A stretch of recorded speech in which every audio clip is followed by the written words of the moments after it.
Hi everyone, welcome back to Zero Wasted Convos. I'm your host Faatin and Aiesha.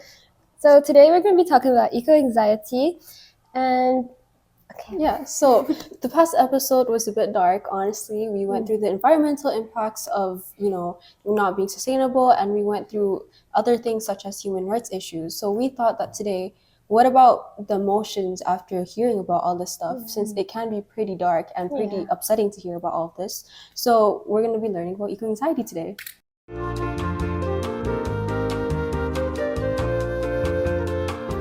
So Aisha, what do you know about eco-anxiety? Well, judging from eco, it has something to do with the environment. Okay, so to give you a good definition, eco-anxiety is a challenging emotional response to climate change and other environmental issues. It refers to persistent worries about the future of Earth and the life it shelters. So what's your take on that definition? I think it's pretty accurate. I mean, we do talk about anxiety in general, and that makes us worried about things. So when we say eco-anxiety, it's more specific to our topic and how some readers might feel after we talk about certain things. Yeah. So it's a really good definition and word to put out there. So has been like a few incidents recently that talks about eco-anxiety. So there's actually been like multiple incidents. I think some people might be able to add on to this or know about this online because it was kind of covered through different media outlets like Instagram. There were news reports about it. Celebrities were talking about it. Even on TikTok. Yeah, everyone was talking about it. So when we say TikTok and celebrities, I think you might know what we're talking about. If you don't, lucky you, because you're right here. So actually, one of the things that I'm talking about is the wildfires in LA. So you might have heard about it. So unfortunately, these wildfires, they were actually caused by like a moisture deficit in in LA due to extreme heat. So this caused a huge wildfire, and this wasn't only one wildfire. Like there were 3-4 of them, and they were all spreading rapidly throughout the city. And unfortunately, a lot of celebrities were actually victims of this. And I think some of the Kardashians had to evacuate their house because of it. Oh, really? Yeah. That must have been big. That must be a big wildfire. And a lot of people on like the media, they don't sympathize with celebrities because a lot of people, don't really like them or think that, they're privileged. But it's never easy losing everything that you have, like your house, your belongings, maybe even your pets, which is very devastating. Yeah. So apart from the LA wildfires, that's already very big. Yeah, it's a very stressful and big thing. So in 2022, China actually experienced a heat wave, and it was very devastating because it was a 70-day heat wave. 70 days? Oh my god. So imagine in Saudi here having a 70-day heat wave. I'd die. I'd literally die. Temperatures passing 50 degrees Celsius. We'd melt. We'd literally melt. You would not see me with ice cream because it would be on the floor. Okay, so basically, another thing is the UK actually broke a previous national record for temperature by reaching 38.7 Celsius, which to us might not seem that much because but to them, hello. The UK is usually cold and rainy and just the overall temperature is really low. So for it to reach 38.7 Celsius, something's wrong. Big thing. Yeah, something's wrong. Okay. And another thing is in another place in the Gulf Coast, 9 people actually died as a result of extreme temperatures where the climate was basically too cold. So it's very devastating and too cold. Yeah, too cold.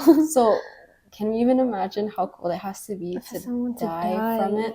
And we always talk about, heat waves and how, heat can make you exhausted and lose energy and basically you could die from heat exhaustion.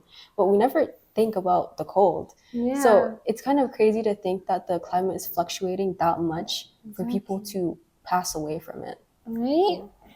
In 2024, CNN actually commented that the Great Barrier Reef has gone through significant changes. So it actually includes cold die-off. So you know how people heat up coal for like heat and everything? So basically when the heat is gone and it starts to like cool down, some people just deposit it into the ocean or lakes or whatever.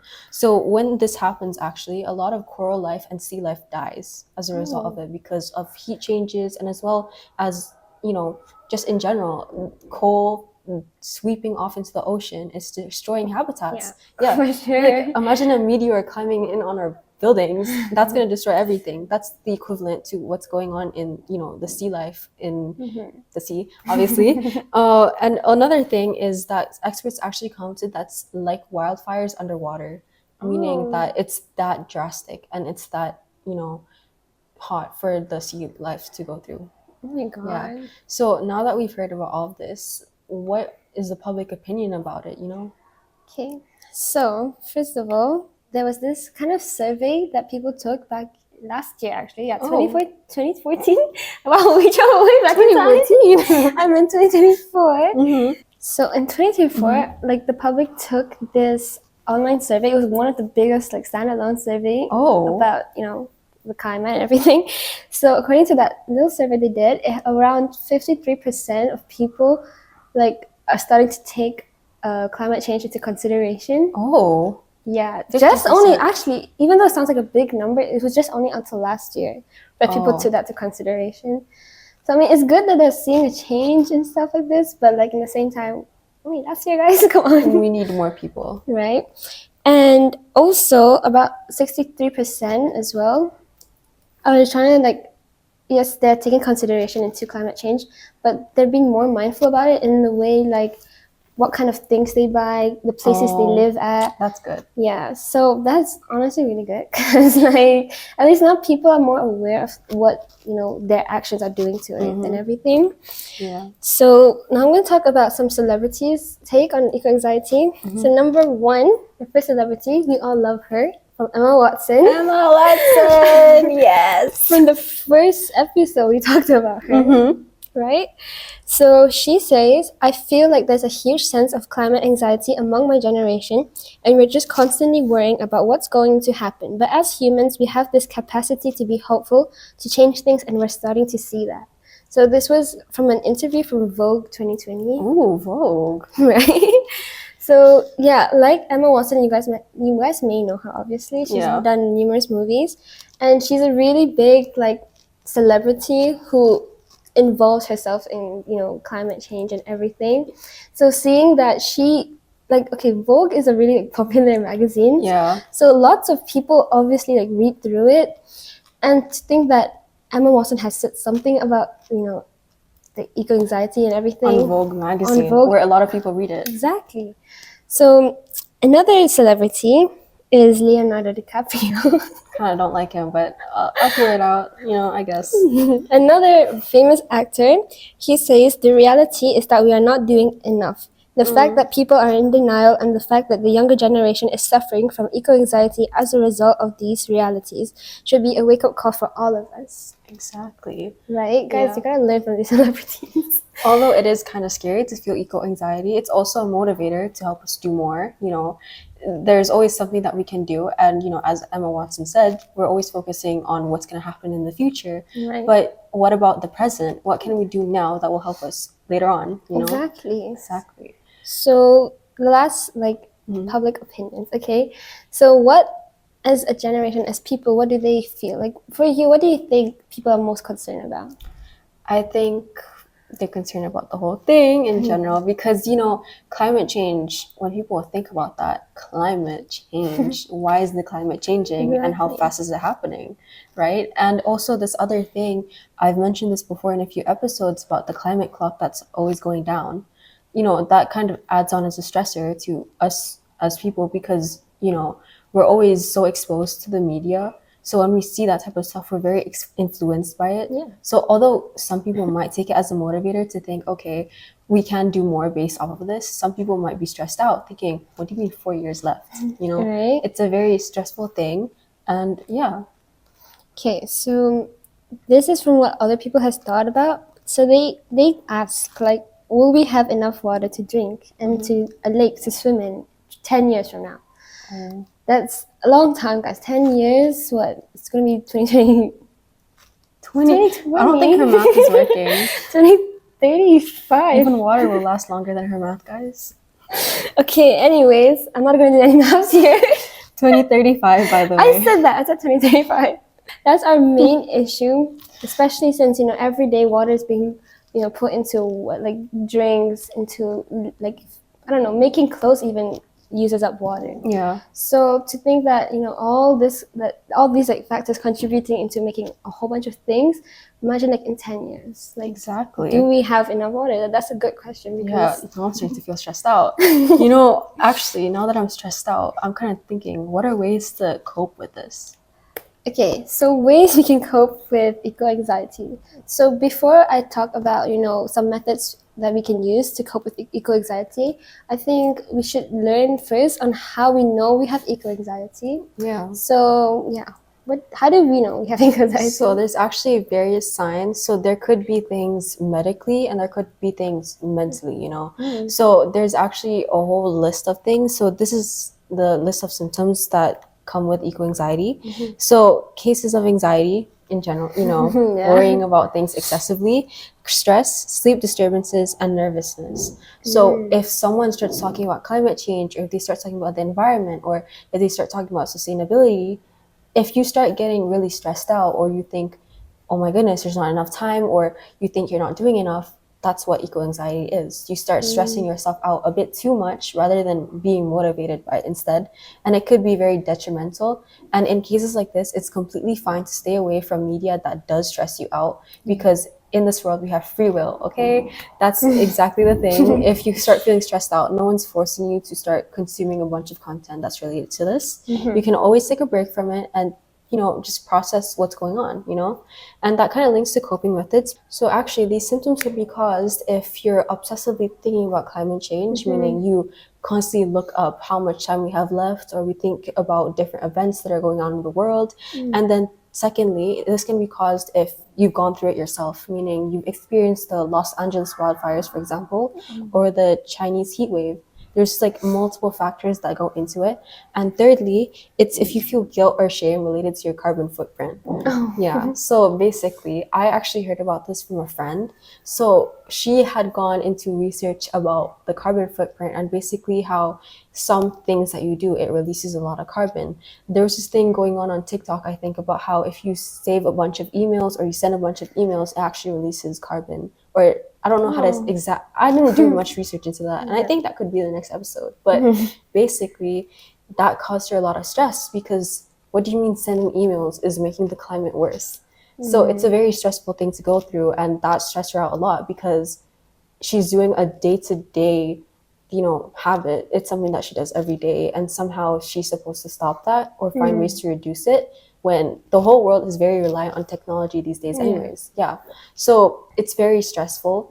I can't lie. There has been times where I think about the climate and I think, whoa, this is kind of scary, guys. This isn't really what I'm prepared for. Right. And the fact that climate change isn't even something small where it can just be turned with like a flick of a finger. It's something that takes years to come by, Like we've talked about how the climate change has been happening for years now, where the temperature has increased.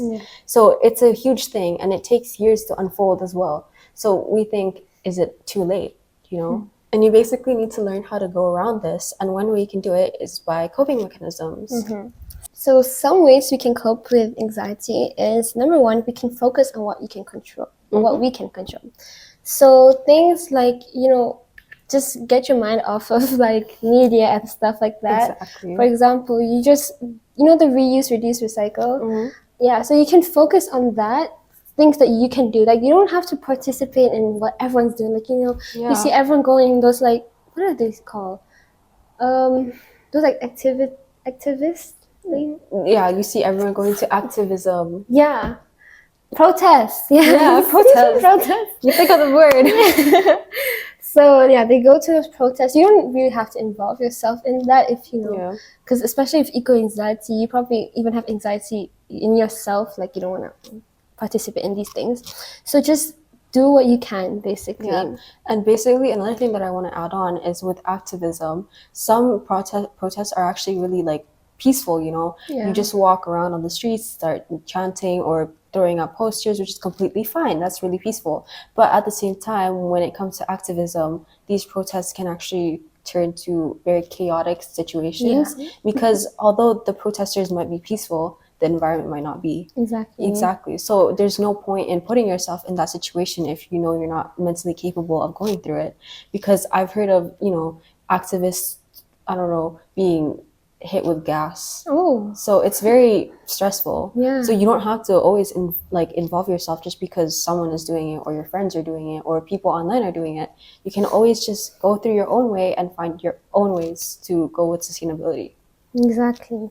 So another point I want to make to cope with anxiety is that just know you're not alone, and you can always talk to someone about it. Exactly. You don't have to like bottle up these feelings and be like, oh my god, what's going on with Earth? What did I do? Yeah. No, and this goes with real life things exactly. as well. So just talk to your friend, talk to your family member, and I'm sure they'll hear you out, especially as it involves them too, technically in a way.